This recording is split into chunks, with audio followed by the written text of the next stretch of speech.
17살 나이 차이를 극복한 사랑. 하지만 시댁에서 기다린 건 조카 취급과 끝없는 무시였다. 75세 시어머니 간병부터 20명분 제사 음식까지 모든 걸 혼자 감당해야 했던 27세 며느리. 그리고 마침내 그녀가 선택한 충격적인 반격이 시작된다. 은빛 기록 구독과 좋아요, 알림 설정 부탁드립니다. 영상 제작에 많은 도움이 됩니다. 해시태그 일장 결혼 후 첫 명절 현실의 벽. 2024년 9월 16일 추석 전날 밤이었습니다. 한지은은 시댁 주방에서 마지막 전을 부치며 시계를 바라봤어요. 밤 11시가 넘어서야 겨우 내일 제사 준비가 끝나가고 있었죠. 결혼한 지 6달, 27살의 지은에게는 모든 게 처음이었습니다. 지은아, 깻잎전도 좀 더 부쳐놔. 큰아버님이 그거 좋아하시거든. 44살 셋째 형수가 거실에서 소리쳤어요. 반말이었죠. 지은보다 겨우 17살 많을 뿐인데 시댁에서 지은은 항상 막내 취급이었습니다. 네, 알겠습니다. 지은은 대답했지만 속으로는 한숨이 나왔어요. 회사 마케팅팀 대리로 일하며 바쁜 와중에도 명절 준비는 온전히 혼자 몫이 되어버렸거든요. 맏딸로 자라면서 집안일에 익숙하긴 했지만 20명이 넘는 대가족의 음식을 혼자 준비하는 건 별개의 문제였습니다. 현우 형 부인 고생 많으네요. 49살 둘째 형수가 주방으로 들어왔어요. 형 부인이라는 호칭부터가 어색했죠. 지은의 이름을 부르는 대신 항상 이런 식으로 불렀습니다. 아니에요, 당연한 일인걸요. 지은은 미소를 지으며 답했어요. 하지만 둘째 형수의 다음 말에 손이 멈췄습니다. 근데 어려서 힘들지 않아? 우리 조카가 너보다 나이가 많은데. 실제로 큰형의 아들이 지은보다 2살이 많은 29살이었어요. 그 조카마저 지은에게 반말을 썼죠. 처음엔 어색해했지만 어느새 당연하다는 듯이요. 괜찮습니다. 가족이잖아요. 지은은 웃으며 말했지만 가슴 한편이 답답해졌어요. 가족이라는 이름으로 모든 게 당연시되는 상황이 버거웠거든요. 밤이 깊어갈수록 주방은 더욱 바빠졌습니다. 갈비찜, 잡채, 각종 나물, 전류까지. 20명분의 음식을 준비하는 일은 생각보다 훨씬 힘들었어요. 특히 시어머니가 당뇨가 있으셔서 따로 준비해야 할 음식들도 있었고요. 지은아, 물 좀 갖다 줘. 거실에서 쉬고 있던 셋째 형이 불렀어요.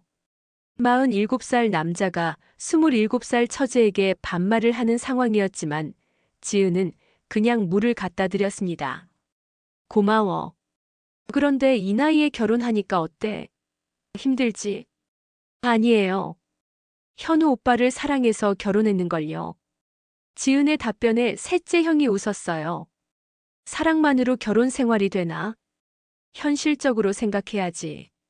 나이 차이가 있으니까 배울 게 많을 거야. 우리한테서. 그 말에 지은은 할 말을 잃었어요. 사랑하는 마음으로 이 가족의 일원이 되었는데 왜 항상 가르침을 받아야 할 존재로만 여겨지는 걸까요? 현우는 어디 있을까 싶어 둘러봤지만 남자들은 모두 거실에서 술을 마시며 이야기를 나누고 있었어요. 아내가 주방에서 혼자 고생하는 동안 말이죠. 현우야. 지은이 작은 소리로 불렀지만 형들과 이야기에 열중인 현우는 듣지 못했어요. 아니, 듣지 않았을 수도 있었습니다. 새벽 1시가 되어서야 모든 준비가 끝났어요. 지은은 주방 싱크대에 기대서서 깊은 한숨을 내쉬었습니다. 발이 퉁퉁 붓고 허리도 아팠지만 무엇보다 마음이 무거웠어요. 결혼 전에는 몰랐어요. 17년의 나이 차이가 이렇게 큰 벽이 될 줄은. 사랑하는 사람과 함께라면 뭐든 극복할 수 있다고 생각했는데 현실은 달랐습니다. 지은아, 수고했어. 이제 들어가서 쉬어. 현우가 주방으로 들어왔어요.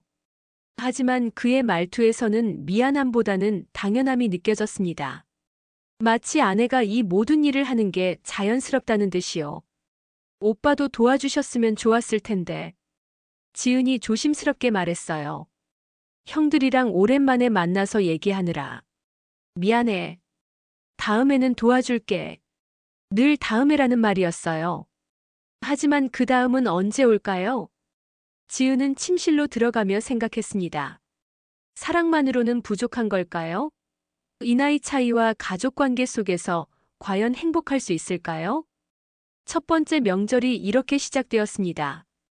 추석이 지나고 한 달 후 지은의 일상은 시댁 중심으로 돌아가고 있었습니다. 지은아, 어머니 병원 모시고 가야 하는데 시간 되지? 큰형수의 전화였어요. 48살 큰형수는 전업주부였지만 시어머니 모시는 일은 항상 지은의 몫이었습니다. 네, 알겠습니다. 회사에 반차 내고 갈게요. 지은은 대답했지만 속이 답답했어요. 이번 주에만 벌써 세 번째 반차였거든요. 마케팅팀 프로젝트가 바쁜 시기인데도 말이죠. 고마워. 우리는 애들 학원 보내느라 바빠서 안 되겠더라. 큰형수의 말에 지은은 씁쓸했어요.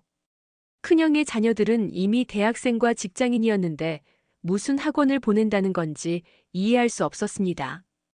오후 2시 지은은 시어머니를 모시고 병원에 도착했어요. 75살의 시어머니는 당뇨와 고혈압으로 매주 병원을 다녀야 했습니다. 지은아, 고생이 많구나. 시어머니가 휠체어에 앉으시며 말씀하셨어요. 아니에요, 어머님.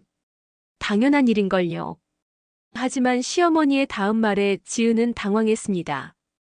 그런데 왜 큰며느리나 둘째 며느리는 안 오고 내가 맨날 오니?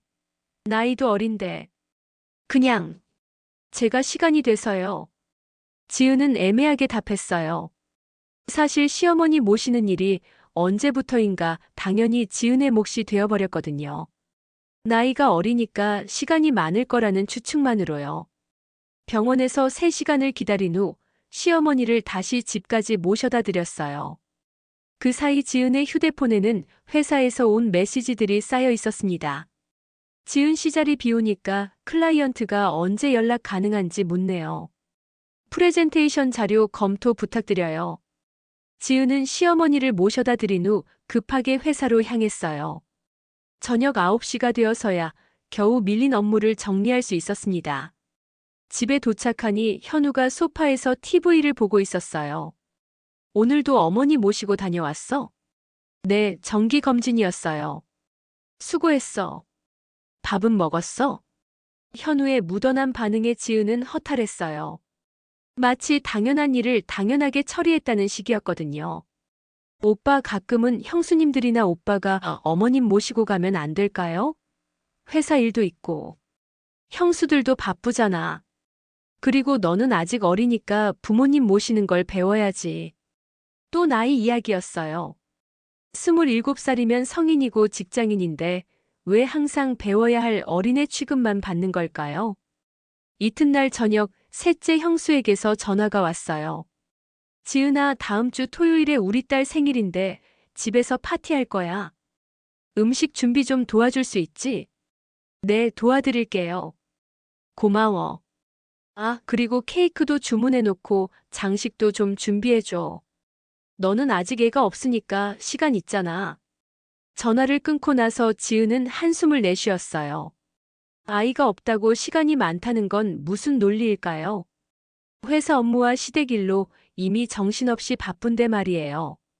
주말이 되어 셋째 형 집에 가니 이미 가족들이 모여 있었어요. 하지만 음식 준비는 역시 지은 혼자였습니다. 고모, 음료수 떨어졌어요. 25살 조카가 지은에게 말했어요. 지은보다 2살 어린 조카였지만 역시 반말이었죠. 응, 금방 사다 줄게. 지은은 편의점으로 뛰어갔어요. 돌아와서는 음식을 나르고 설거지를 하고 뒷정리까지 모두 혼자 했습니다. 지은이 덕분에 파티가 잘 됐네. 고마워. 셋째 형수가 말했지만 그 말에는 진정한 고마움보다는 당연함이 배어 있었어요. 당연한 일인걸요. 지은은 웃으며 답했지만 속으로는 눈물이 날 것 같았어요. 집으로 돌아가는 차 안에서 지은이 말했어요. 오빠, 저도 가끔은 쉬고 싶어요. 매번 제가 모든 걸 하는 것 같아서. 뭔 소리야? 다들 너한테 고맙게 생각하고 있어. 가족인데 서로 도와야지. 하지만 항상 저만 돕는 것 같아요. 지은아, 너는 아직 어려서 모르겠지만 이런 게 가족이야. 나도 형들한테 많이 배웠어. 현우의 말에 지은은 더 이상 할 말이 없었어요. 나이가 어려서 모른다는 말, 배워야 한다는 말. 언제까지 이런 말을 들어야 할까요? 그날 밤 지은은 침대에 누워 천장을 바라봤어요. 회사에서는 능력 있는 마케팅 대리로 인정받고 있었는데 시댁에서는 왜 항상 철없는 막내로만 취급받는 걸까요? 휴대폰으로 친정 어머니에게 전화를 걸었어요. 엄마, 나 요즘 너무 힘들어. 왜? 무슨 일이야?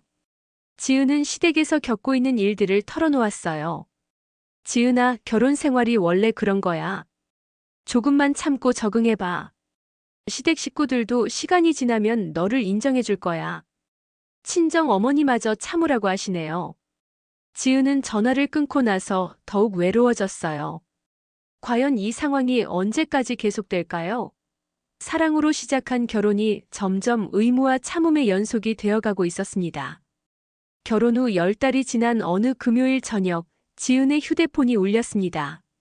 지은아, 다음 주 일요일이 큰형수 생일인 거 알지? 집에서 생일 파티하기로 했는데. 둘째 형수의 전화였어요. 벌써부터 불안한 예감이 들었습니다. 아, 네. 축하드려요. 그런데 큰형수가 특별히 준비하고 싶다고 하더라고. 한정식으로 상차림 해달라고 부탁하던데. 지은이가 음식 솜씨가 좋다면서. 지은의 심장이 쿵 내려앉았어요. 한정식 상차림이라니, 그것도 혼자서요. 한정식이요? 그런데 저 혼자서는. 괜찮아, 괜찮아. 너 회사에서도 능력 있다며? 이 정도는 할 수 있잖아. 아, 그리고 큰형수가 좋아하는 갈비찜이랑 전복죽도 꼭 만들어 달라고 하더라. 전화를 끊고 나서 지은은 머리가 지끈거렸어요. 한정식 상차림에 갈비찜, 전복죽까지.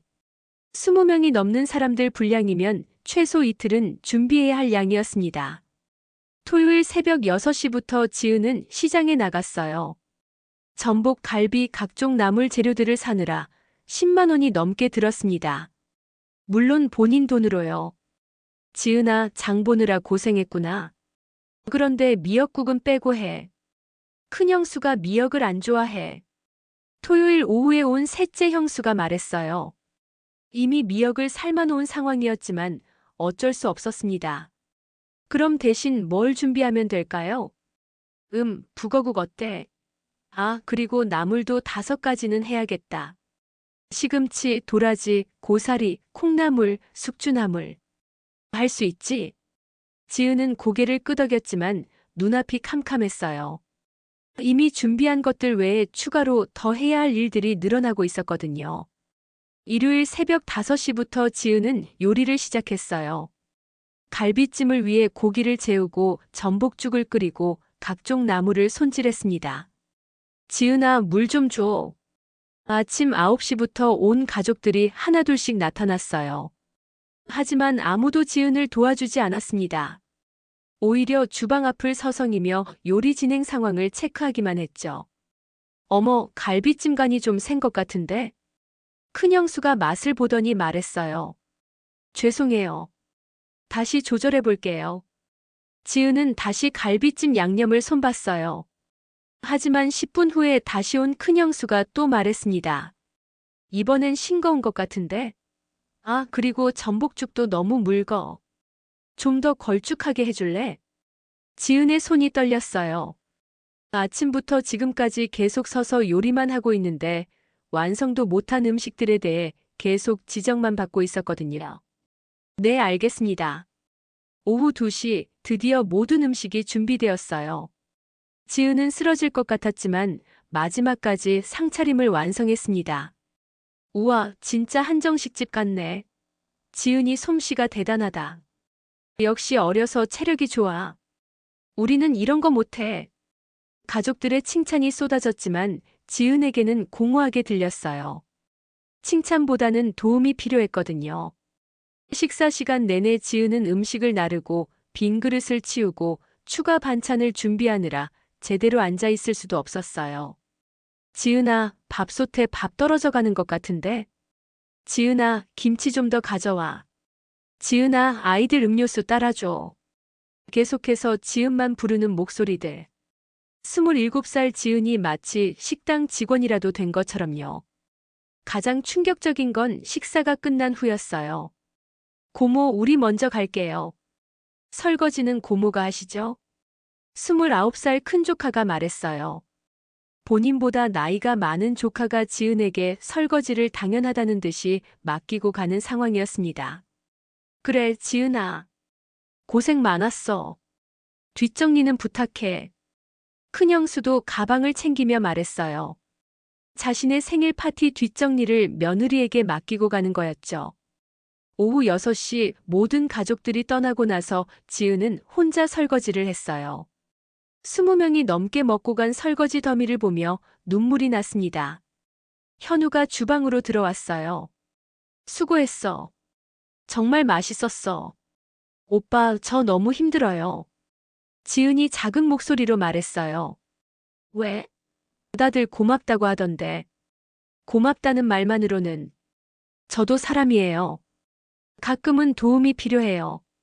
지은아, 예민하게 생각하지 마. 가족들이 너를 믿으니까 부탁하는 거야.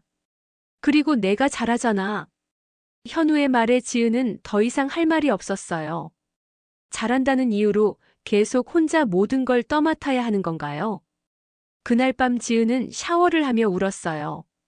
뜨거운 물이 얼굴을 타고 흘러내렸지만 그게 물인지 눈물인지 구분할 수 없었습니다. 침대에 누워서도 잠이 오지 않았어요. 언제까지 이렇게 살아야 할까요? 사랑한다고 했던 남편은 왜 자신의 편이 되어주지 않을까요? 지은은 천장을 바라보며 생각했습니다. 이제 정말 한계에 다다른 것 같다고. 뭔가 변화가 필요하다고. 큰형수 생일 파티 이후 일주일이 지났을 때였습니다. 지은은 회사에서 중요한 프레젠테이션을 준비하고 있었어요. 지은 대리, 내일 클라이언트 미팅 자료 검토 좀 부탁드려요. 팀장이 말했지만 지은의 휴대폰이 또 울렸습니다. 지은아, 급한 일이 생겼어. 어머니가 갑자기 어지러우시다고 하시는데 병원 모시고 갈 수 있어? 셋째 형수였어요. 지금요? 저 회사에서 중요한 일이. 어머니가 아프신데 회사 일이 우선이야? 다른 사람들은 다 바쁘거든. 지은은 숨이 막혔어요. 또 다른 사람들은 바쁘고 본인만 한가하다는 시기였거든요. 알겠습니다. 지금 갈게요. 하지만 이번에는 달랐어요. 지은이 병원에 도착했을 때 시어머니는 멀쩡히 TV를 보고 계셨거든요. 어머님, 어디가 아프세요? 아프다기보다는 좀 심심해서. 셋째 며느리가 너 보내겠다고 하더라. 지은은 어이가 없었어요. 심심하다고 해서 회사 일을 제치고 온 거였나요? 그럼 집에 모셔다 드릴까요? 아니야, 나는 괜찮으니까 너 할 일 해. 고생했구나. 집으로 돌아가는 길에 지은은 분노가 치밀었어요. 셋째 형수가 거짓말을 한 거였죠. 그냥 시어머니가 심심해하시니까 지은을 보내면 된다고 생각한 거였습니다. 그날 저녁 가족 단체 채팅방에 지은이 처음으로 메시지를 올렸어요. 형수님, 오늘 어머님께서 특별히 아프신 게 아니었는데 급하다고 하셔서 놀랐어요. 다음부턴 정확한 상황을 알려주시면 좋겠어요. 채팅방이 조용해졌어요. 지은이 이런 식으로 의견을 낸 적이 처음이었거든요. 10분 후 셋째 형수가 답했어요. 어머니가 어지럽다고 하셔서 걱정됐는데 별일 아니어서 다행이고. 그런데 며느리가 시어머니 걱정하는 게 당연한 거 아닌가. 곧이어 큰형수도 메시지를 올렸어요. 지은아, 가족끼리 이런 식으로 따지는 거 좀 그렇지 않아? 어머니 모시는 게 그렇게 싫어? 지은의 손이 떨렸어요. 자신이 잘못한 것처럼 몰아가는 분위기였거든요. 현우가 옆에서 지은의 휴대폰을 봤어요. 지은아, 왜 이런 메시지를 올린 거야? 오빠, 저는 잘못한 게 없어요. 거짓말로 급하다고 해서 회사 일을 그만두고 갔는데. 그래도 가족들 기분 나쁘게 하면서까지 할 말은 아니었잖아. 현우마저 지은의 편을 들어주지 않았어요. 그럼 저는 언제까지 속아야 해요? 아무 말도 하면 안 되나요? 지은아, 너무 예민하게 받아들이지 마. 가족들도 나름 배려하려고 하는 거야. 지은은 휴대폰을 내려놓고 방으로 들어갔어요. 더 이상 대화하고 싶지 않았거든요. 이틀 후 둘째 형수에게서 전화가 왔어요. 지은아, 다음 주 토요일에 우리 집에서 김치 담그기로 했어. 와서 도와줄 수 있지? 이번에는 지은이 단호하게 대답했어요. 죄송한데요. 그날 약속이 있어서 안 될 것 같아요. 사실 약속은 없었어요. 하지만 더 이상 모든 걸 당연하게 받아들일 수는 없었습니다. 약속? 무슨 약속인데 김치 담그는 것보다 중요해? 친구들과 만나기로 했어요. 친구 만나는 건 다음에 해도 되잖아. 김치는 타이밍이 있는데. 죄송해요. 정말 안 될 것 같아요. 아, 그래? 알겠어. 둘째 형수의 목소리에 차가움이 묻어났어요. 전화를 끊고 나서 지은은 가슴이 두근거렸어요. 처음으로 거절해 본 거였거든요. 토요일이 되자 현우가 말했어요. 지은아, 형수님이 김치 담그는데 왜 안 간다고 했어? 저도 제 시간이 있어요. 무슨 소리야? 가족 일인데. 오빠들은 왜 안 가요? 김치 담그는 것도 가족 일이라면 오빠들도 도와야 하는 거 아닌가요? 현우가 당황했어요. 지은이 이렇게 따져 묻는 건 처음이었거든요. 남자들이 김치를 어떻게 해? 왜 안 돼요? 요즘 남자들도 요리 많이 하잖아요. 오빠도 레스토랑 사업하시면서 요리 잘하시는데. 현우는 할 말을 잃었어요. 그날 저녁 가족 단체 채팅방이 다시 시끌시끌해졌어요. 김치 담그는데 막내 며느리가 안 왔네. 요즘 젊은 사람들은 가족보다 친구가 우선인가 봐. 나이 차이가 나니까 생각도 다른 건가. 지은은 채팅 내용을 보며 분노했어요. 하지만 이번에는 답하지 않았습니다. 뭘 말해도 잘못된 사람으로 몰릴 게 뻔했거든요. 월요일 회사에서 동료가 물었어요. 지은 씨, 요즘 왜 이렇게 어두워 보여요? 무슨 일 있어요? 아니에요, 괜찮아요. 하지만 괜찮지 않았어요. 시댁에서는 이기적인 며느리로 낙인 찍히고 남편마저 이해해주지 않는 상황이었거든요. 점심시간에 혼자 앉아 있는데 눈물이 났어요. 결혼 전에는 이런 일들을 예상하지 못했습니다. 사랑하는 사람과 함께라면 모든 어려움을 극복할 수 있다고 생각했는데 현실은 너무 달랐어요. 지은은 휴대폰으로 친구에게 메시지를 보냈어요. 혜진아, 오늘 저녁에 시간 돼? 할 얘기가 있어. 더 이상 혼자서는 견딜 수 없을 것 같았습니다. 김치 담그기 거절 사건 이후 한 달이 지났을 때 지은에게 또 다른 시련이 찾아왔습니다. 지은아, 아버지 칠순 잔치 준비해야 하는데. 큰형수의 전화였어요. 시아버지의 78번째 생신이지만 칠순 잔치를 제대로 못 해드렸다며 큰 잔치를 준비하자는 거였습니다. 호텔에서 하면 어떨까요? 지은이 조심스럽게 제안했어요. 호텔은 너무 비싸. 우리 집에서 하는 게 좋겠어. 아버지도 집에서 하시는 걸 더 좋아하실 거야. 큰형수의 대답에 지은은 벌써부터 막막했어요. 시아버지 친구분들까지 초대한다면 최소 30명은 넘을 텐데요. 그런데 그렇게 많은 사람들 음식을. 지은이가 있잖아. 솜씨도 좋고. 우리가 도와줄게. 하지만 지은은 더 이상 순진하지 않았어요. 도와준다는 말이 립서비스라는 걸 이제는 알고 있었거든요. 혹시 이번에는 케이터링을 시키거나. 아니야, 아니야. 정성이 중요한 거지. 그리고 지은이 음식이 얼마나 맛있는데. 일요일 온 가족이 모여 칠순 잔치 계획을 세웠어요. 하지만 지은의 의견은 완전히 무시되었습니다. 갈비찜은 필수고 잡채, 북어국, 전 종류도 5가지는 해야지. 나물도 7가지 정도. 아, 그리고 떡도 주문해야 하고. 과일도 예쁘게 깎아서 준비하고. 계획이 나올 때마다 지은만 바라봤어요. 마치 지은이 모든 걸 해낼 거라는 전제하에 이야기가 진행되고 있었거든요. 잠깐요. 지은이 조심스럽게 끼어들었어요. 30명 분량을 혼자 준비하기는 너무 벅찬 것 같은데 역할을 나눠서 하면 어떨까요? 순간 공기가 차가워졌어요. 역할을 나눈다고? 우리가 도와준다고 했잖아. 큰 형수가 날카롭게 말했어요.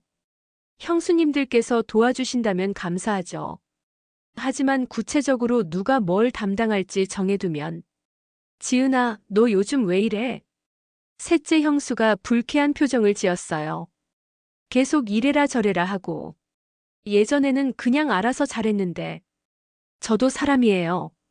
한 번에 30명분 음식을 혼자 하기엔. 혼자 한다고? 우리가 있잖아. 둘째 형수가 끼어들었어요. 하지만 실제로는 지은이 말하려던 순간 현우가 지은의 팔을 잡아당겼어요. 지은아, 그만해. 오빠, 저는 합리적인 제안을. 나가서 얘기하자. 현우가 지은을 밖으로 끌고 나갔어요. 지은아, 너 대체 왜 이래? 형수들 기분 다 상하게 만들고. 저는 잘못한 게 없어요. 현실적으로 불가능한 일이라고 말한 것뿐이에요. 불가능해? 다른 집 며느리들은 다 하는데? 다른 집은 어떤지 몰라요. 하지만 저는 한계가 있어요. 현우의 얼굴이 굳어졌어요. 지은아, 너 정말 변했다. 결혼 초에는 그런 사람이 아니었는데. 변한 게 아니라 깨달은 거예요. 제가 계속 당하고만 있을 순 없어요. 당한다고. 가족들이 너를 믿고 부탁하는 건데 그게 당하는 거야? 믿고 부탁하는 게 아니라 떠넘기는 거죠. 언제부터인가 모든 집안일이 제 몫이 됐어요. 목소리 좀 낮춰. 다들 듣겠어. 현우가 주변을 둘러봤어요. 들으면 어때요? 사실인데. 오빠는 왜 항상 가족들 편만 들어요? 가족들 편을 든다고. 나는 중립적으로. 중립이요? 저도 오빠 가족이에요. 그런데 왜 저는 혼자 모든 걸 감당해야 해요? 지은의 목소리가 높아졌어요. 지은아. 현우가 다그쳤지만 지은은 멈추지 않았어요. 시어머니 병원도 저만, 명절 음식도 저만, 생일 파티도 저만. 언제까지 이래야 해요? 너는 다른 며느리들에 비해서 나이도 어리고 아이도 없잖아. 시간 여유가. 나이가 어리면 사람이 아니에요? 아이가 없으면 기계예요? 현우가 당황했어요. 지은이 이렇게 감정적으로 폭발한 건 처음이었거든요. 지은아, 진정해. 진정하라고요? 저는 1년 넘게 진정하고 참았어요. 그런데 오빠는 한 번도 제 편이 되어주지 않았어요. 눈물이 주르륵 흘러내렸어요. 집안에서 큰 형수가 나왔어요. 야, 뭘 그렇게 싸워? 다 들려. 죄송합니다. 저희가 좀. 현우가 사과하려던 순간 지은이 말을 가로막았어요. 형수님, 죄송하지만 이번 칠순 잔치는 다른 방법을 찾아보시면 안 될까요? 케이터링이나 호텔 같은. 큰 형수의 목소리가 날카로웠어요. 내가 지금 뭐라고 하는 거야? 시아버지 칠순 잔치를 거부한다고. 거부가 아니라 현실적인 대안을. 현실적인 대안? 너 지금 우리 가족 무시하는 거야? 곧이어 다른 형수들과 형들까지 모두 나왔어요. 지은이가 뭐라고 하는 거야? 칠순 잔치 준비 싫다고 하네. 어머, 정말. 지은은 사면초가였어요. 모든 가족들이 자신을 비난의 시선으로 바라보고 있었거든요. 지은아, 너 정말 심하다. 현우까지 지은을 책망했어요. 그 순간 지은은 모든 게 무너지는 기분이었어요. 사랑한다고 했던 남편마저 자신을 이해하지 못하고 가족들은 자신을 이기적인 며느리로만 보고 있었으니까요. 알겠어요. 지은이 조용히 말했어요. 뭘 알겠다고? 저 잠깐 친정에 다녀올게요. 머리 좀 식히고. 지은아.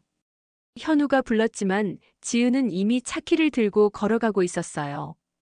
차 안에서 지은은 한참을 울었어요. 정말 끝인 걸까요?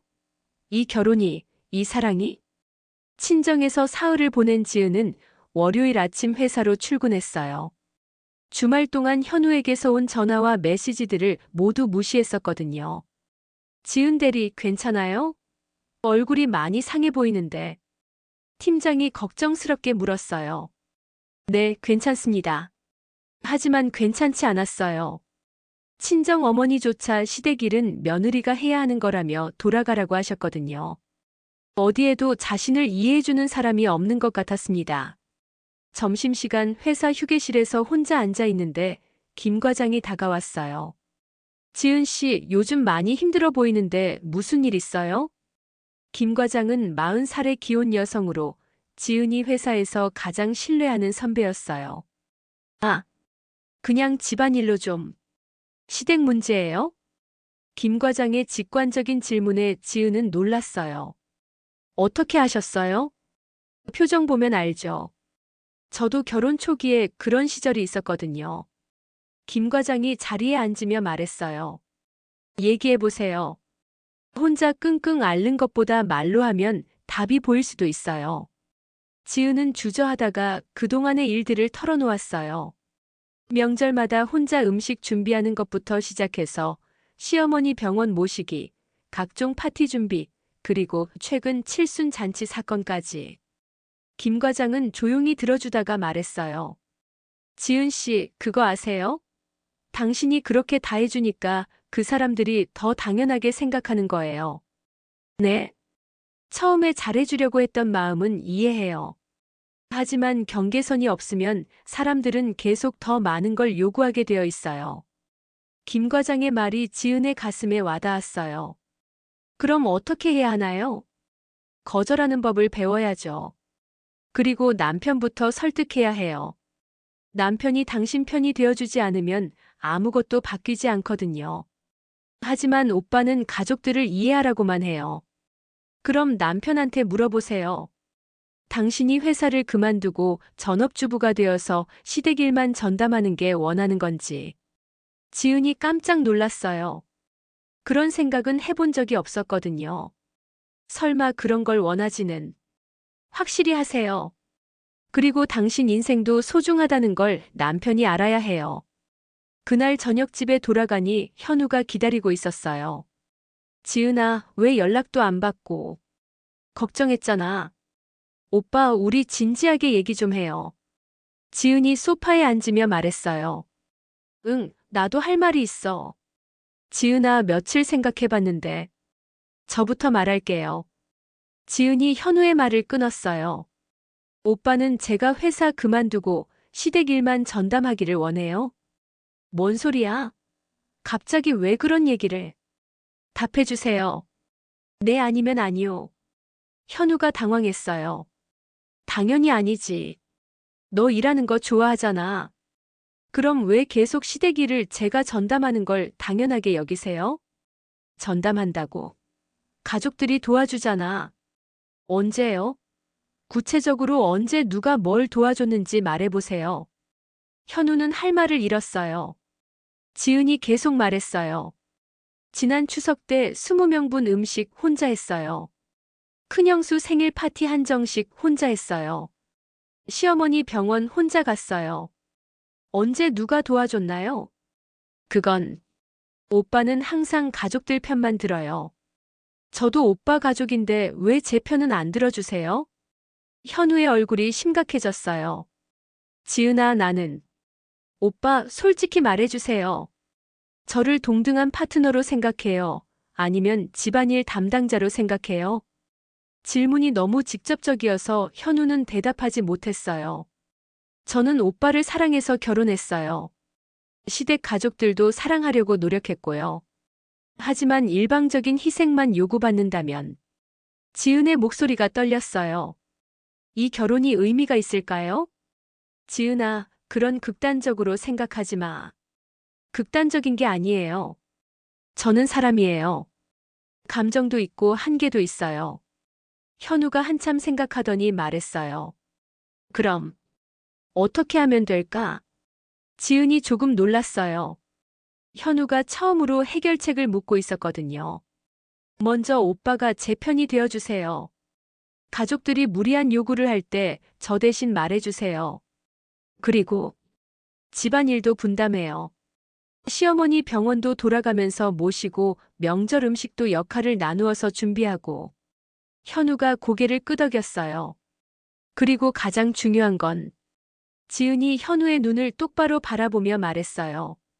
나이가 어리다고 무시하거나 가르치려 들지 마세요. 저도 성인이고 직장인이에요. 현우가 깊은 한숨을 내쉬었어요. 지은아, 미안해. 그동안 너무 당연하게 생각했나 봐. 사과보다는 앞으로 달라지는 모습을 보여주세요. 지은의 단호한 말에 현우가 고개를 끄덕였어요. 알겠어. 칠순 잔치도 다시 계획해보자. 가족들한테 내가 얘기할게. 지은은 조금 안도했어요.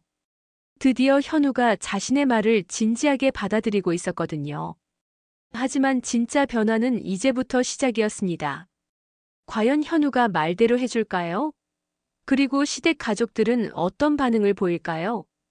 지은은 마음속으로 다짐했어요. 이번만큼은 절대 물러서지 않겠다고. 현우와의 진솔한 대화 이후 일주일이 지났을 때 진짜 시험대가 찾아왔습니다. 여보들, 아버지 칠순 잔치 다시 계획해보자. 일요일 오후 가족 모임에서 현우가 먼저 말을 꺼냈어요. 지은은 현우 옆에 앉아 긴장한 채로 지켜봤습니다. 다시 계획한다고? 뭔 소리야? 큰형이 당황했어요. 지은이랑 얘기해보니까 30명 분량을 혼자 준비하기엔 너무 부담스럽다고 하더라고. 그래서 다른 방법을 생각해봤으면 해서. 다른 방법? 셋째 형수가 날카롭게 물었어요. 케이터링을 시키거나 아니면 역할을 나누어서. 야, 현우야. 내 와이프가 꼬드긴 거야? 큰형의 목소리가 높아졌어요. 그 순간 지은이 일어났어요. 형님, 꼬드긴 게 아니라 제가 솔직하게 말씀드린 거예요. 뭐? 온 가족이 지은을 바라봤어요. 이전과는 다른 당당한 모습이었거든요. 30명 분량의 한정식을 혼자 준비하는 건 현실적으로 불가능해요. 지난번 큰형수님 생일 때도 하루 종일 혼자 했는데 이번엔 더 큰 규모잖아요. 그럼 우리가 도와준다고 했잖아. 둘째 형수가 말했어요. 구체적으로 어떻게 도와주실 건가요? 지은의 질문에 둘째 형수가 당황했어요. 그건 그때 가서가 아니라 미리 역할을 정해두면 어떨까요? 큰 형수님은 전류 담당, 둘째 형수님은 나물류, 셋째 형수님은 국물 요리. 이런 식으로요. 지은의 체계적인 제안에 형수들이 서로 눈치를 봤어요. 그런데 지은아, 우리는 경험이 부족해서. 셋째 형수가 변명하려던 순간 지은이 말을 끊었어요. 경험이 부족하시다면 저도 마찬가지예요. 저도 결혼한 지 1년밖에 안 됐거든요. 하지만 너는 젊으니까 배우는 게 나이와 상관없이 모든 일에는 한계가 있어요. 지은의 단호한 말에 공기가 팽팽해졌어요. 큰형이 불쾌한 표정을 지었어요. 야, 지은아. 내가 지금 우리한테 가르치려고 드는 거야? 가르치는 게 아니라 현실적인 대안을 말씀드리는 거예요. 현실적인 대안? 네. 첫 번째는 케이터링 업체를 이용하는 것. 두 번째는 역할 분담을 확실히 하는 것. 세 번째는 규모를 줄이는 것. 지은이 차근차근 설명했어요. 비용은 어떻게 할 건데? 둘째 형이 물었어요. 형님들께서 나누어서 부담하시면 되죠. 지금까지는 재료비와 시간, 노동력을 모두 제가 부담했으니까요. 이 말에 형들이 서로 눈치를 봤어요.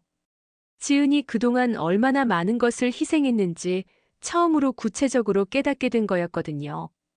지은아, 그동안 고생 많이 했구나. 시아버지께서 조용히 말씀하셨어요. 괜찮습니다, 아버님. 아니야. 나도 모르게 너한테만 맡겨둔 것 같네. 미안하다. 시아버지의 말씀에 분위기가 조금 누그러졌어요. 그럼 이번엔 케이터링을 시켜보자. 집에서 하는 것보다 편할 거야. 하지만 아버님 비용이. 큰형이 망설였어요. 내 생일인데 내가 낼게. 그동안 지은이가 너무 고생했어.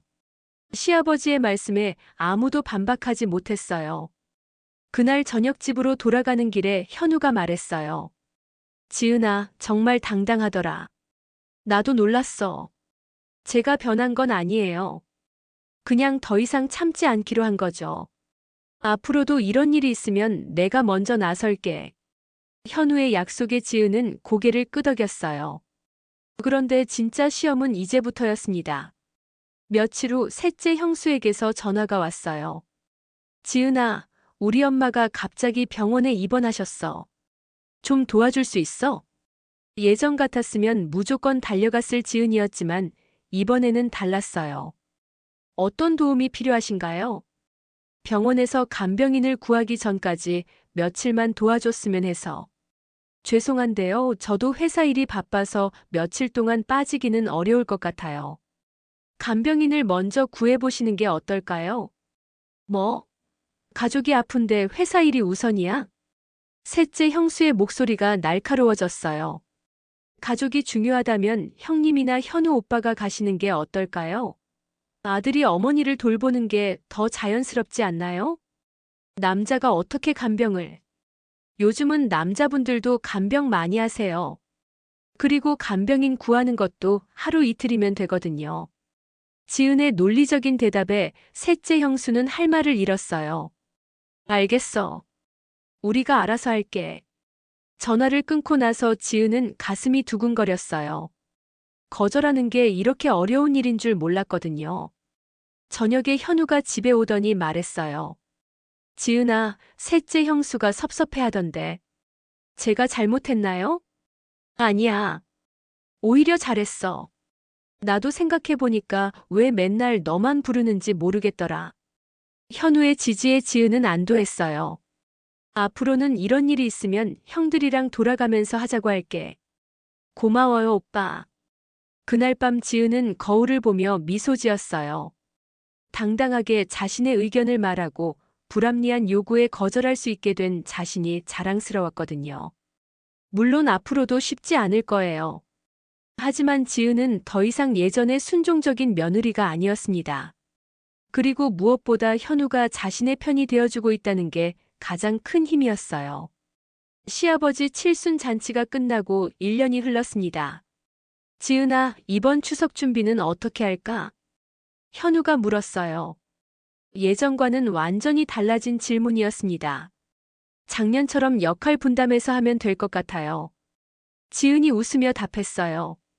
지난 1년간 많은 것들이 바뀌었거든요. 가장 큰 변화는 시댁 가족들의 태도였습니다. 지은 씨, 이번엔 제가 갈비찜 담당할게요. 큰형수가 먼저 나서서 말했어요. 예전에는 상상도 할 수 없었던 일이죠. 저는 전류 준비할게요. 지은이가 가르쳐준 레시피로. 둘째 형수도 적극적으로 참여했어요. 지은이 당당하게 목소리를 낸 이후 가족들도 서서히 변화하기 시작했던 거예요. 처음엔 어색해했지만 함께 준비하다 보니 오히려 더 즐거워졌다고 했습니다. 지은아, 고마워. 내가 우리한테 눈을 뜨게 해줬어. 셋째 형수가 진심으로 말했어요. 저도 많이 배웠어요, 형수님. 이제는 서로 존댓말로 대화했어요. 나이가 어리다고 해서 무시당하지도 않았고요. 가장 놀라운 변화는 조카들이었어요. 고모, 제가 상 차리는 거 도와드릴게요. 29살 큰 조카가 정중하게 말했어요. 이제는 지은에게 존댓말을 썼거든요. 고마워, 승준아. 지은도 자연스럽게 답했어요. 현우 역시 완전히 달라졌어요. 지은아, 어머니 병원 가는 날인데 내가 모시고 갈게. 괜찮아요, 오빠. 제가. 아니야. 아들이 해야 할 일이야. 현우가 당연하다는 듯이 말했어요. 이제는 시어머니 병원도 형제들이 돌아가면서 모셨거든요. 회사에서도 지은의 변화를 느낄 수 있었어요. 지은 대리, 요즘 훨씬 밝아 보이네요. 무슨 좋은 일 있어요? 후배가 물었어요. 그냥 제 목소리를 내는 법을 배운 것 같아요. 지은이 미소 지으며 답했어요. 실제로 회사에서도 전보다 자신감 있게 의견을 개진하고 프로젝트를 주도하는 모습을 보이고 있었어요. 지은 씨 덕분에 이번 캠페인이 성공할 수 있었어요. 팀장이 칭찬해 주었을 때 지은은 정말 뿌듯했어요. 어느 토요일 오후 현우와 지은은 함께 산책을 나갔어요. 지은아, 고마워. 갑자기 현우가 말했어요. 뭐가요? 나한테 용기를 준 것. 그리고 우리 가족들을 변화시킨 것. 현우가 지은의 손을 잡았어요. 저도 많이 배웠어요. 사랑만으로는 부족하다는 걸. 서로 존중해야 한다는 걸. 맞아. 나이 차이는 숫자일 뿐이야. 중요한 건 서로를 얼마나 이해하고 존중하느냐지. 두 사람은 공원 벤치에 앉아 이야기를 나눴어요. 처음엔 정말 힘들었어요. 모든 사람이 절 어린애 취급하고 오빠마저 제 편이 되어주지 않을 때는 미안해. 그때 내가 너무 무책임했어. 이제는 괜찮아요. 오히려 그 시간들이 저를 더 단단하게 만들어준 것 같아요. 지은이 환하게 웃었어요. 그리고 무엇보다 오빠가 변한 게 가장 기뻐요. 나도 많이 배웠어. 가족이라는 이름으로 누군가를 희생시켜서는 안 된다는 걸. 해질 무렵 두 사람은 시댁으로 향했어요. 오늘은 가족 모임이 있는 날이었거든요. 지은아, 왔구나. 시어머니께서 반갑게 맞아주셨어요. 어머님, 안녕하세요. 오늘 저녁은 내가 준비했어. 지은이는 그냥 앉아 있어. 시어머니의 말에 지은은 감동했어요. 예전에는 상상도 할 수 없었던 일이었거든요. 저녁 식사 시간, 온 가족이 둘러앉았어요. 현우야, 지은이랑 언제 아이 가질 거야? 큰형이 물었어요. 예전 같았으면 부담스러웠을 질문이지만 이제는 분위기가 달랐어요. 저희가 결정할 일이죠, 형님. 현우가 자연스럽게 답했어요. 그렇지. 젊은 사람들 일에 우리가 참견할 일 아니야. 시아버지께서 말씀하시자 모두가 고개를 끄덕였어요. 식사 후 설거지를 할 때도 모든 가족이 함께 도왔어요. 예전에는 지은이 혼자 다 했는데 이렇게 하니까 훨씬 빨리 끝나네. 둘째 형수가 말했어요. 맞아요. 함께 하니까 더 재미있기도 하고요. 지은이 답했어요. 집으로 돌아가는 차 안에서 현우가 말했어요. 지은아, 우리 정말 많이 변했지? 네. 좋은 방향으로요. 앞으로도 힘든 일이 있을 수 있어. 하지만 이제는 우리가 함께 해결해 나갈 수 있을 것 같아. 저도 그렇게 생각해요. 집에 도착해서 침실에 누워 있는데 지은은 지난 2년을 돌아봤어요. 결혼 초기에 힘들었던 시간들, 모든 걸 혼자 감당해야 했던 외로움, 그리고 마침내 자신의 목소리를 내기 시작한 순간들. 모든 것이 소중한 경험이었어요. 스마트폰을 들고 김 과장에게 메시지를 보냈어요. 과장님, 그때 조언해 주신 덕분에 많은 게 바뀌었어요. 정말 감사합니다. 곧 답장이 왔어요. 다행이네요. 지은 씨가 용기를 낸 거예요. 앞으로도 당당하게 사세요. 지은은 미소를 지으며 휴대폰을 내려놓았어요. 창밖으로 보이는 달빛이 유난히 밝았어요. 마치 새로운 시작을 축복해주는 것 같았습니다. 지은아. 현우가 조용히 불렀어요. 네. 사랑해. 저도 사랑해요. 이제야 진짜 사랑이 무엇인지 알 것 같았어요. 일방적인 희생이 아니라 서로를 존중하고 이해하는 것. 나이 차이를 넘어서 동등한 파트너로 함께 걸어가는 것. 지은은 행복한 미소를 지으며 눈을 감았어요. 내일은 또 어떤 새로운 하루가 기다리고 있을까요? 분명한 건 이제는 어떤 어려움이 와도 함께 헤쳐나갈 수 있다는 것이었습니다. 오늘의 사연 재밌게 들으셨나요? 만약 이런 상황이 본인이었다면 어떻게 하셨을까요? 댓글로 여러분의 생각을 들려주세요. 내일은 더 재밌는 은빛 기록으로 찾아뵙겠습니다. 잊지 말고 구독과 좋아요, 알림 설정 부탁드립니다. 영상 제작에 많은 도움이 됩니다.